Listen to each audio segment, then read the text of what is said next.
Welcome to the Recover Your Soul podcast. This is Reverend Rachel Harrison, and I'm so grateful that you're here today. I wanted to share some of the Al-Anon book studies that were part of my bonus episodes for Apple subscribers and Patreon members with our general community. This is really important because so many of you come to this podcast because you are dealing with somebody in your life who has an addiction, that it has affected you in a negative way. What I did for these 7 episodes is I read out of How Al-Anon Works for Families and Friends of Alcoholics on a variety of different topics. And so each week for the next 7 weeks, I'm going to go ahead and post those for everyone. I hope that you enjoy them. And if you want more of what these types of episodes offered you, I encourage you to become a Patreon member or an Apple Podcast subscriber. Thank you for supporting the Recover Your Soul podcast. My name is Reverend Rachel Harrison, and this is the Recover Your Soul podcast, a spiritual path to a happy and healthy life.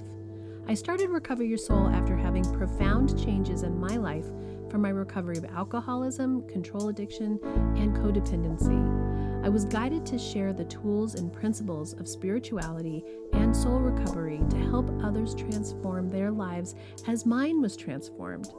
For us to overcome external circumstances, we must first turn the attention to ourselves, focusing on inner change. Outer positive results in our lives will follow. As a spiritual coach, I can support you on your path to make real changes that will bring you a life of peace, happiness, connection, and abundance. Visit the website recoveryoursoul.net to book coaching sessions, read the blog, listen to some of my original music, and subscribe to receive email updates. I think of Recover Your Soul as a community.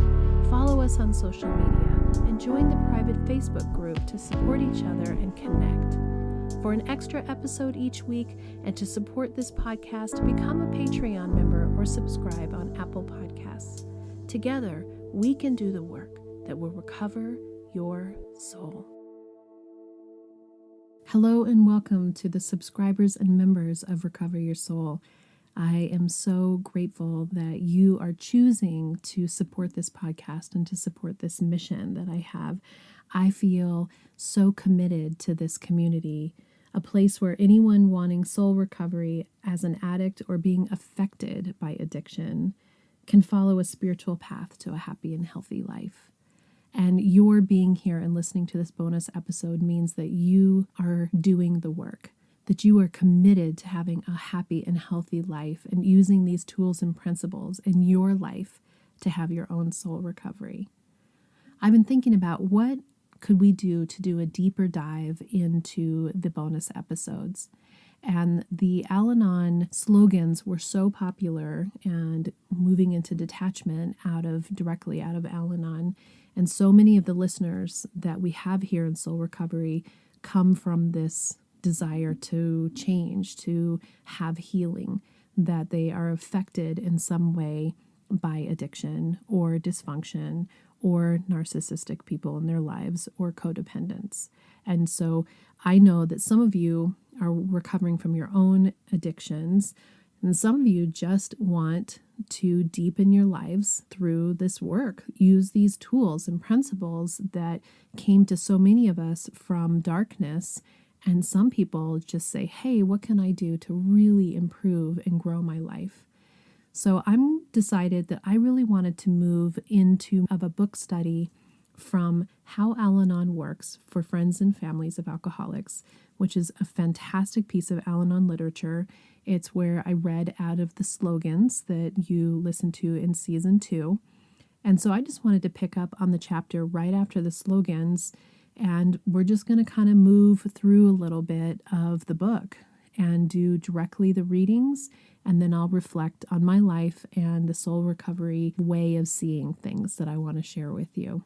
If you don't have this book, I recommend that you get it. You can get it on Amazon, and I know many Al-Anon meetings that are still in person might also have this available for purchase, and I will put a link in the show notes for it. Okay, so we're in chapter 10, page 76, and this is changed attitudes. And we'll take a couple episodes to get through all of the different parts of this chapter, but changed attitudes. And I'll go ahead and read directly from the book. How often have we seen a particular event or even an entire week as either all good or all bad? If the alcoholic or addict used, or if a friend was depressed, our day was ruined. Likewise, if it rained on a day we had looked forward to a picnic, we were miserable. Now that we are in Al-Anon and have learning to focus on ourselves, we find that our world is neither black or all white. Now the difference between a good day and a bad day has little to do with what happens with other people. With other people, what they do or how they feel. That's huge, right? We can have a good day in a sunny or stormy weather when everything goes according to plans, or if dinner is burnt, we ran out of milk and the cash machine ate our card. We can even have a good day while the alcoholic in our lives is still drinking, or the user is still using, or the narcissist is still narcissisting, because today we know that the kind of day we have depends on our own attitudes. You know my saying that I used to say to my kids, you get to choose your attitude, pick a good one. And I think it's so fascinating that that was something that I came up with so long ago, and yet I myself forgot to really remember that I had control of my own attitude. So much of my pain came from that discomfort that I had, that it didn't feel like it was going well as much as I wanted it to. And not that there was terrible days every day. There were so many good days, but there was this underlying current of expectation of something else. This underlying current that came from being an addict and being in a household where drinking really affected every day of our life. That if Rich had a good day, that if he was in a good mood, if he was on more of a manic side, then it was better than a day where it really felt out of control for him, and anger was the emotion that really came out into the world. And I know that for me, there was so much that I wanted it to be a certain way. And so I love even the idea of a picnic. You know, we spend so much time looking forward to something rather than just being present in what is.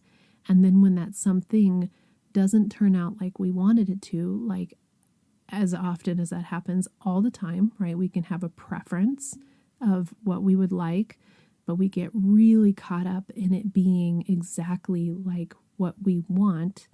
And then when it doesn't turn out that way, our hearts are broken, our expectations are broken, we get frustrated.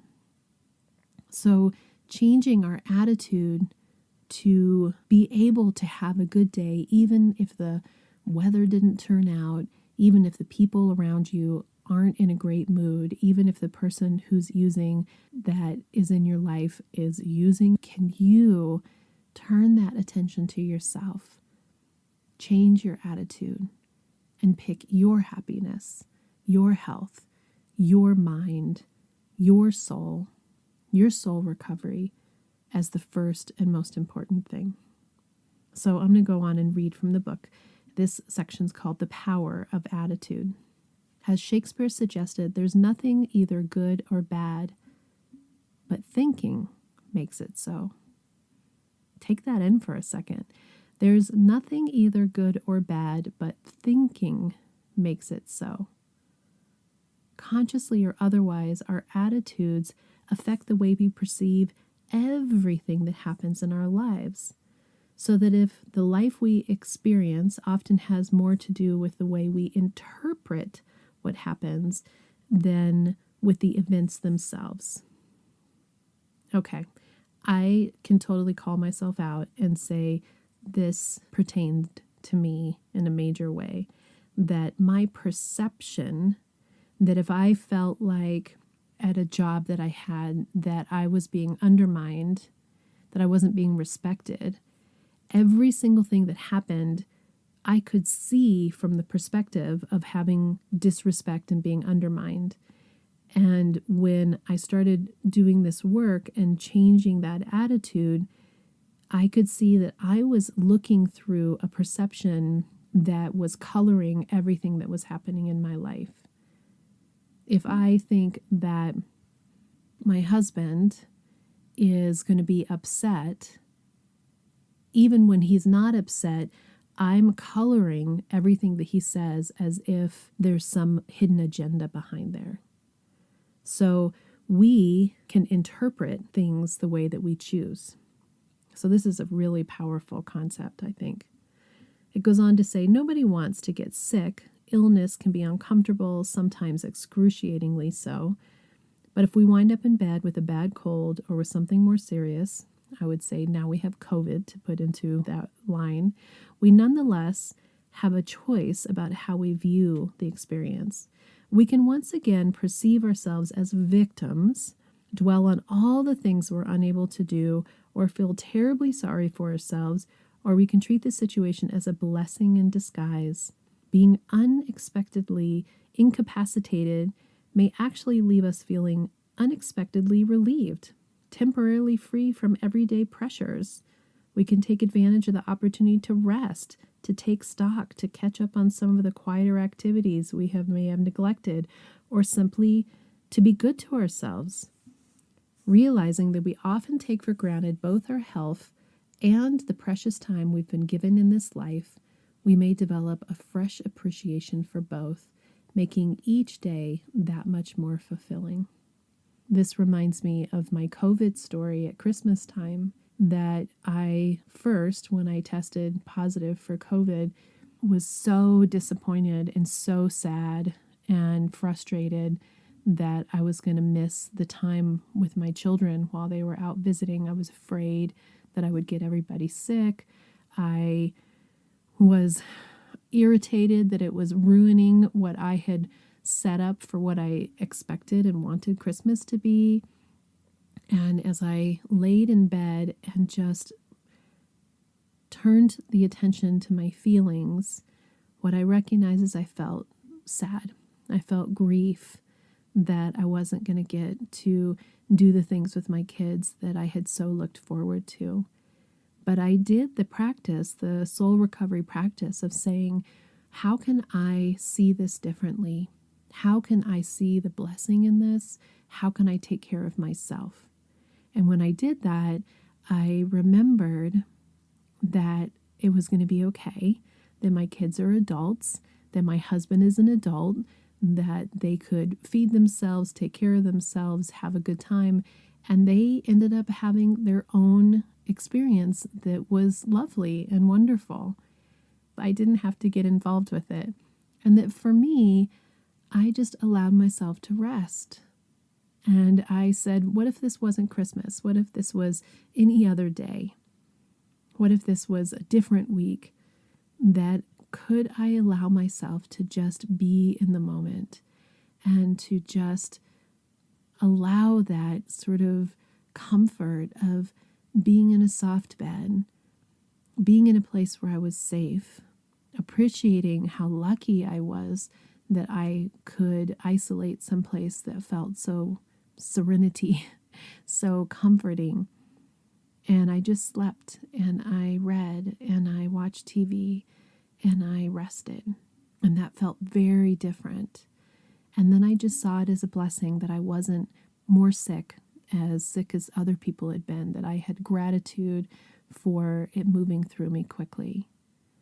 That was my attitude. That was my way of seeing it differently. It goes on to say, in other words, as the cliche goes, we can perceive the glass as half empty or half full. Our choice will determine the world we experience and will color the way we feel about ourselves and others. This is especially true for those of us who know firsthand the effects of others' alcoholism, again, addiction, narcissism, dysfunction. Many of us tend to have a habit of negative thinking that causes us to only see the grim side of our situations. When looking towards the future, we imagine the worst. Becoming so busy with worry. How many of us are so busy with worry. What are we doing in our lives? We're busy worrying about somebody else. What are we thinking? We're busy worrying. We're worrying, putting so much energy onto the things we're afraid of, the things that we think might happen. Busy with worry. I'll restart from that line. When looking towards the future, we imagine the worst, becoming so busy with worry or trying to protect ourselves that we neglect to enjoy ourselves along the way. I also want to touch on the protecting ourselves. Many of you had to learn to protect yourself.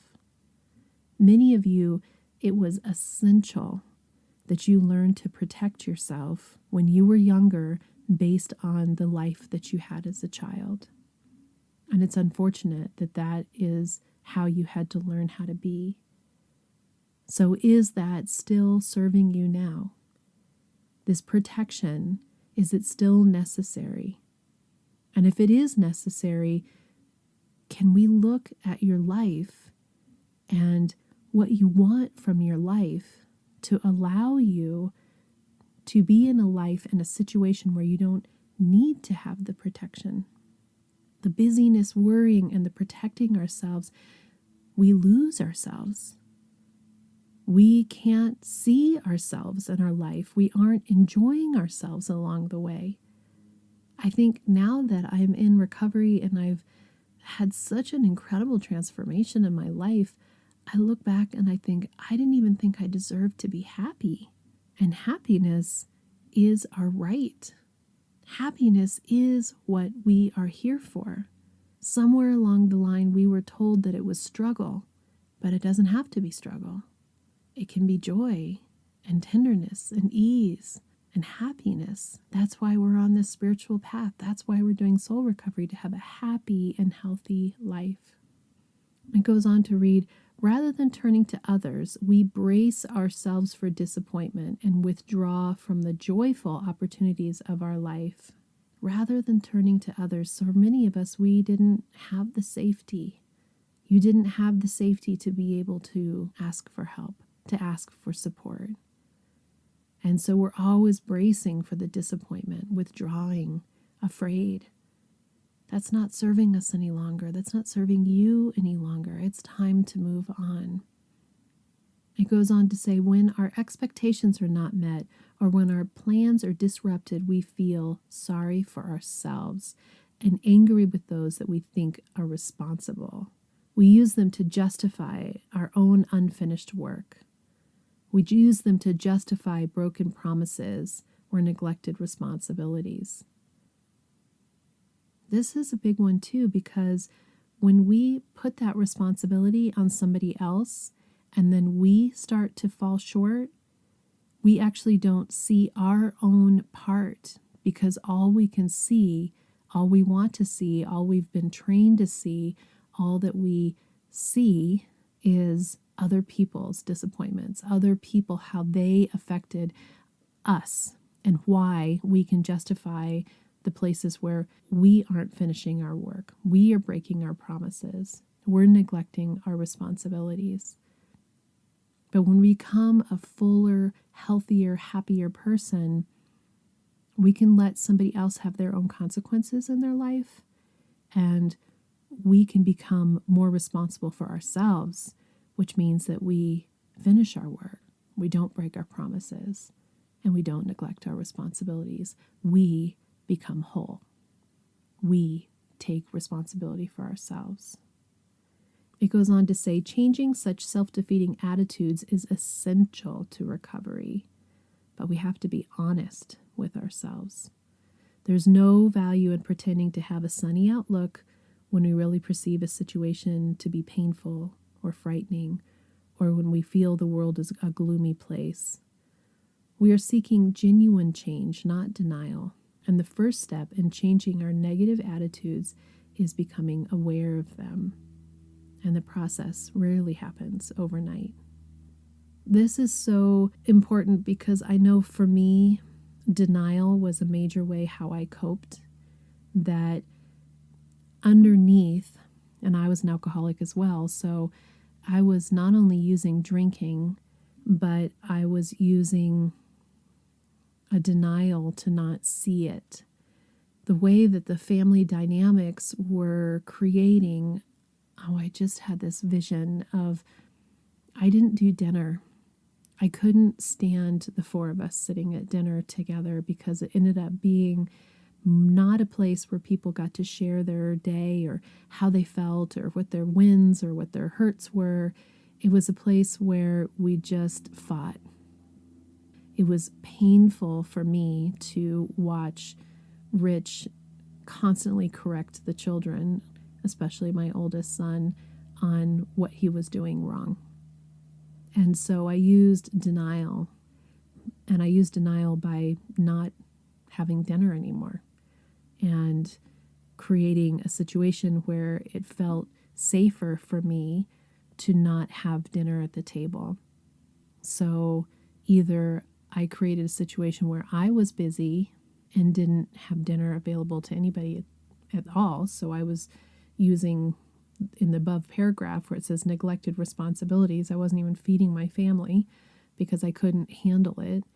Or I would make dinner, turn on the TV, and set up a situation where there wasn't the kind of communication that was painful for me, but there also wasn't the kind of family connection that could have come out of sitting around the table.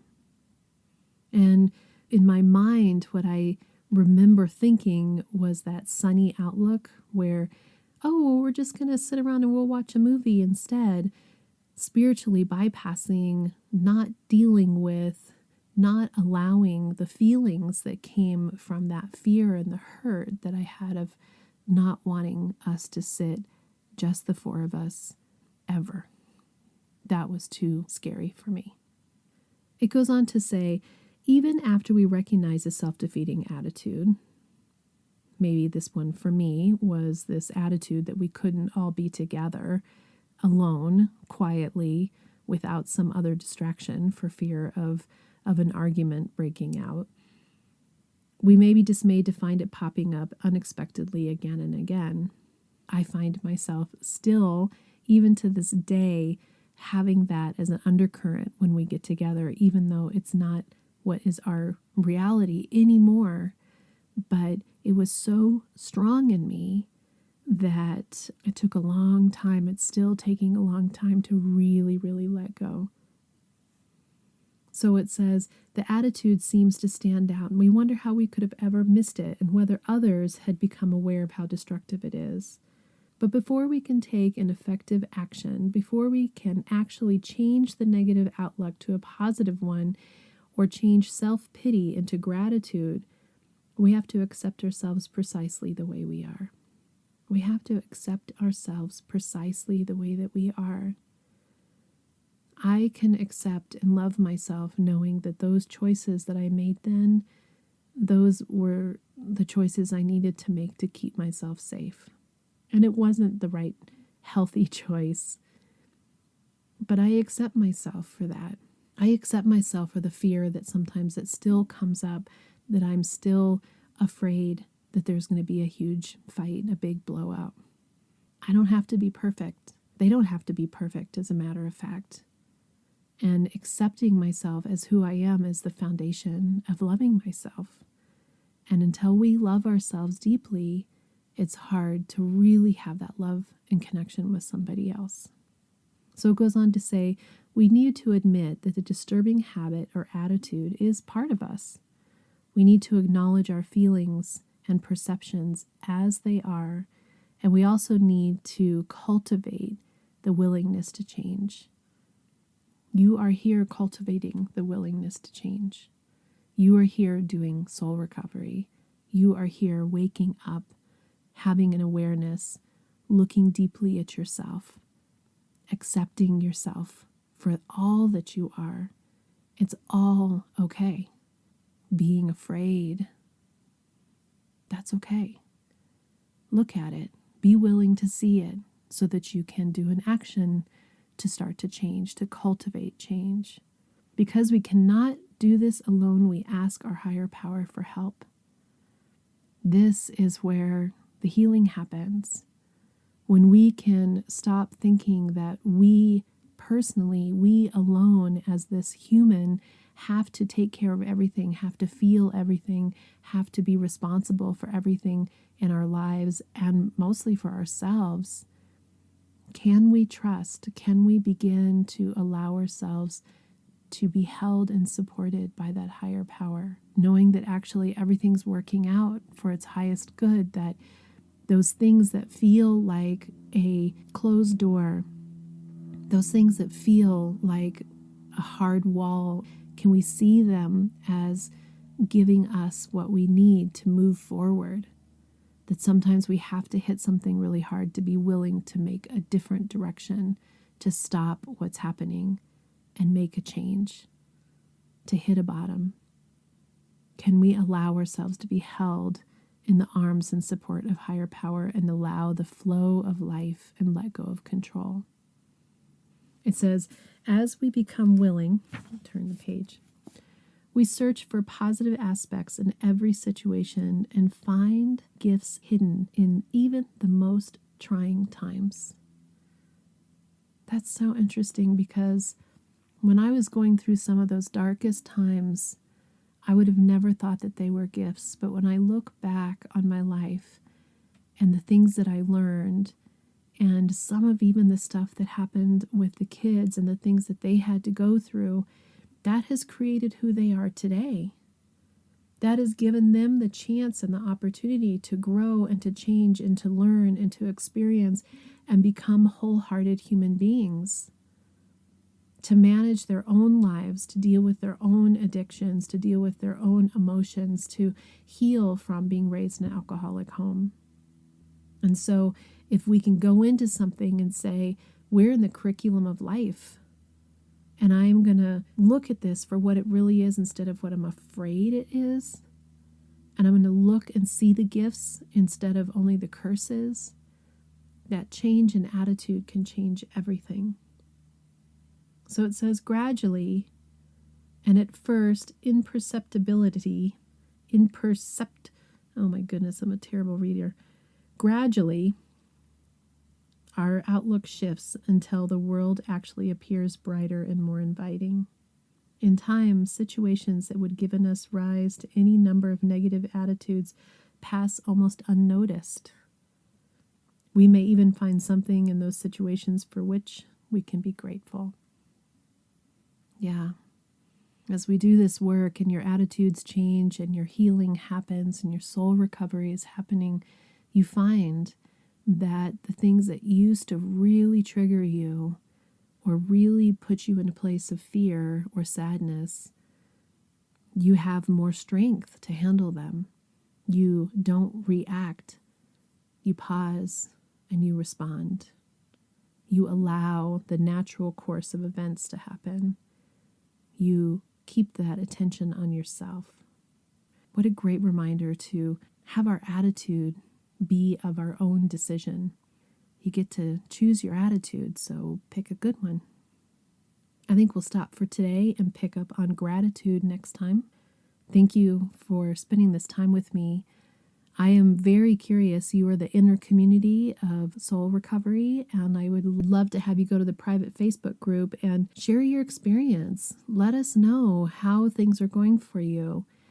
If that feels too much of an exposure, email me personally. I want to hear from you. recoveryoursoulnet@gmail.com and reach out. And I want to hear how your soul recovery is going. What are the tools that you're using?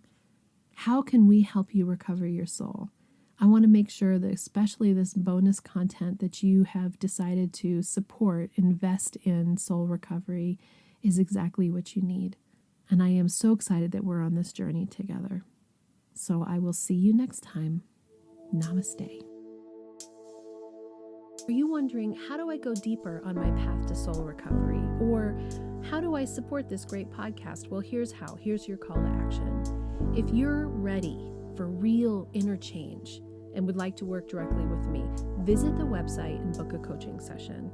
I'm here to support you on your unique path. I'm here to help you let go of the past, to deepen your connection with your higher power, whatever that is for you, and to discover and then step forward into a happy and healthy life. You can also become part of our soul recovery community. One way is to join the support group. It's the first Monday of every month. It's by Zoom from 6 to 7 p.m. Mountain Time, and you can register on the website to get your Zoom link. Recover Your Souls on social media. Of course, there's Facebook, Instagram, TikTok, lots of ways to connect, and there's even a private Facebook group that would allow for more communication and conversation about soul recovery. There is also an extra bonus episode every Friday if you are an Apple Podcast subscriber or Patreon member. I'd also love all of the listeners to subscribe on the website so that I can keep you informed on what's going on with the podcast, the community, with me, and anything that's up and coming and new and great about soul recovery. Also, if you just take a little bit of time to give me 5 stars, a quick review, and to share the podcast with your friends and family, we're helping even more people to have soul recovery in their lives. If this podcast is providing you spiritual nourishment and inspiration, thank you for going to the website and pushing the donate button, whatever donation feels right to you. This means so much to me because I have this enormous mission of sharing soul recovery with the world, and your donations, your bookings, your subscriptions, your being part of this community is helping that to happen. Together, we can do the work that will recover your soul.